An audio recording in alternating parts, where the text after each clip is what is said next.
Oke, hai semua. Sekarang Bu Guru akan melanjutkan materi yang kemarin yaitu teks tanggapan. Nah, sekarang Bu Guru akan menjelaskan tentang struktur dan kebahasaannya. Nah, teks tanggapan itu yang pertama ada kaidah kebahasaan dan terus habis itu ada ungkapan tanggapan. Oke, yang pertama ada konteks, yang kedua deskripsi, dan yang ketiga ada penilaian. Oke, ada rujukan kata, ada kalimat deskripsi, dan konjungsi antar kalimat. Oke, yang pertama penjelasannya ungkapan tanggapan yang menguatkan atau menyetujui pikiran penulis atau pengemuka gagasan. Nah, yang kedua, ungkapan tanggapan yang menolak atau tidak menyetujui pikiran yang dikemukakan penulis. Yang ketiga, ungkapan tanggapan yang mengungkapkan sudut pandang orang lain. Yang keempat, ungkapan tanggapan yang menggambarkan simpulan dari data orang lain. Yang kelima, ungkapan tanggapan yang menggunakan gaya bahasa atau majas atau penghalusan. Yang nomor 6, ungkapan tanggapan yang menggunakan kata bilangan atau urutan informasi. Oke, selanjutnya yaitu pengungkapan kritik sanggahan atau pujian dalam bentuk teks tanggapan. Nah, ada penyusunan teks tanggapan, terus ada penyampaian kritik, sanggahan, atau pujian dalam bentuk teks tanggapan. Oke, ini ada langkah-langkah menyusun teks tanggapan.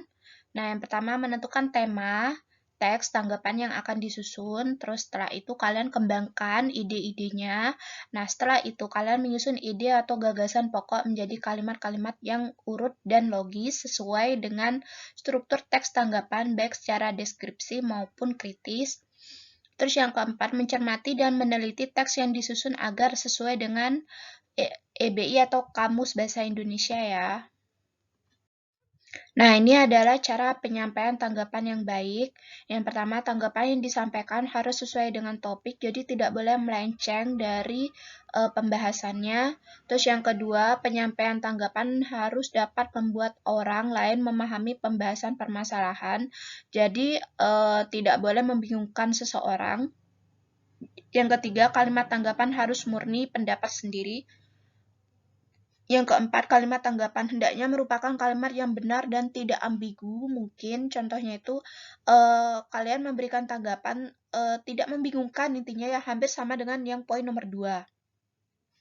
Terus untuk yang nomor 5, jika disampaikan merupakan tanggapan negatif, sebaiknya tidak disertai dengan emosi. Jadi, paling enggak tanggapannya mengkritiknya jangan keterlaluan. Terus yang keenam, penyampaian kalimat tanggapan dapat diiringi dengan gerakan mimik muka atau nada suara. Yang ketujuh, kalimat tanggapan harus bersifat objektif, jadi tidak boleh subjektif ya. Terus ketika menyampaikan tanggapan, hendaknya kita tidak menjelekkan pihak lain. Nah, ini maksudnya tidak boleh subjektif. Terus yang kesembilan, kalimat tanggapan akan lebih kuat jika disertai dengan fakta. Oke, sekian. Terima kasih untuk pertemuan kali ini. Bu Guru berharap kalian dapat memahaminya dan itulah materi kita yaitu teks tanggapan ya. Dan Bu Guru berharap untuk tugas kalian on time mengumpulkannya, jangan sampai telat atau kalian tidak mengumpulkan. Karena setiap tugas itu ada nilai dari Bu Guru ya. Nah, cukup sekian dan terima kasih.